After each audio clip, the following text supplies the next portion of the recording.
Siz baxtlikmi?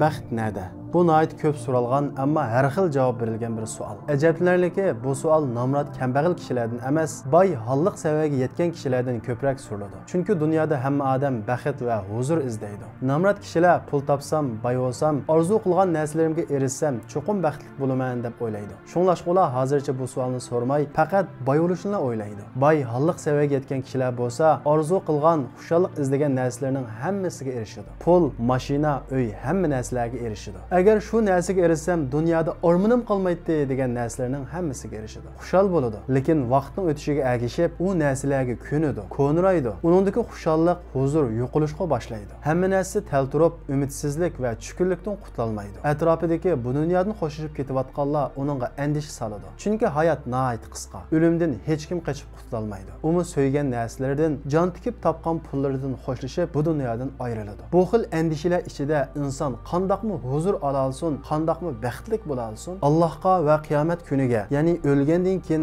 abadiy hayotning borligiga ishonmagan odam uchun bu dunyoda xotirjam turmushni qo'lga keltirish mumkin bo'lmaydi. Chunki bu odam uchun o'lim yo'qolish, o'ldi, tugadi. Shuning uchun u odam dunyoda qilg'usi va ishining hammani qilib faqat yashashni o'ylaydi. Lekin qancha yashab baqsimi, qisqagina vaqtli huzurdan keyin uni bearomchilik, umidsizlik va andisha qoplaydi. Dunyodagi musibat va qiyinchiliklar uningga nihoyat har keladi. Koinotdagi narsalar uningga nihoyat ma'nisiz bilinadi. Lekin Allohga va qiyomat kuniga, ya'ni o'lgandan keyin abadiy hayotning borligiga ishongan odam uchun dunyodagi musibatlar Allohning maktubi. Uning orqali Allohga yaqinlashadi, gunohidan tavba qiladi va la yusibana illa ma kataballohu lana huwa maulana.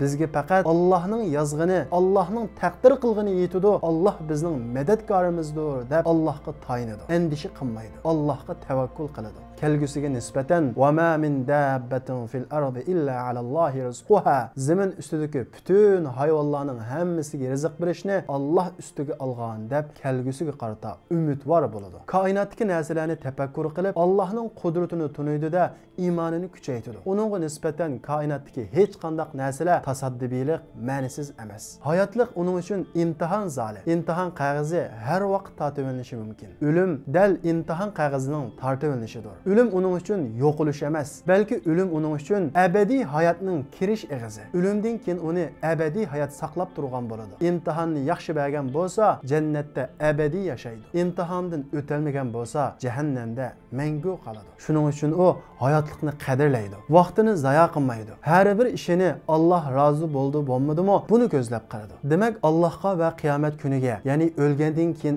abadiy hayotning borligiga ishongan odam uchun hayotlik sir emas. Ölüm qorqunchlik emas, musibat, g'am andishilik emas. U yudabbirul amra minas samai ilal ard. Osmondan zamingacha bütün mahluqotlarning ishini Alloh idora qilib turadi degan oyatni biladi. Qiyinchilik va musibatga uchraganda inna ma'al usri yusra. Haqiqatan bir qiyinchilik bilan bir osonchilik birga bo'ladi degan Allohning va'dasiga ishinib qalbini orom topqizadi. Shuning uchun Allohga ishongan odamda qiyinchiliklarga bo'y egish, musibatlar tufayli o'zini yo'qotib qo'yish, kechmishiga qayg'urish, kelgusidan ensirash va umidsizlik bo'lmaydi. Chunki Alloh taolo Qur'oni Karimda innallazina qalu robbunalloh thumma istaqamu fala xawfun alayhim va lahum yahzanun. Robbimiz Alloh deganlar va shu yo'lda tuz manganlar, ya'ni Robbimiz Alloh deb shu Allohning degini bo'yicha yashaganlarga fala xawfun alayhim va lahum yahzanun. Ularga kelgusidan ensirash,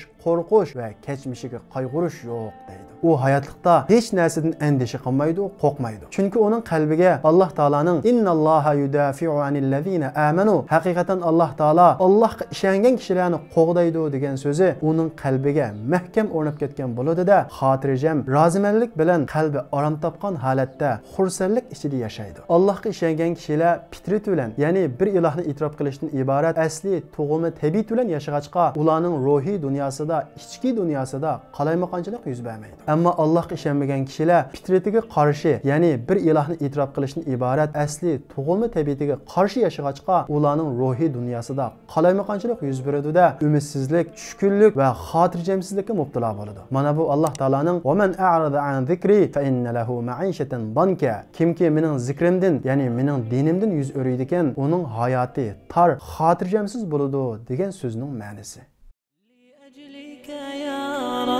دربي نسعى بلا توان وتحلو طريق الخطر نسير وننشر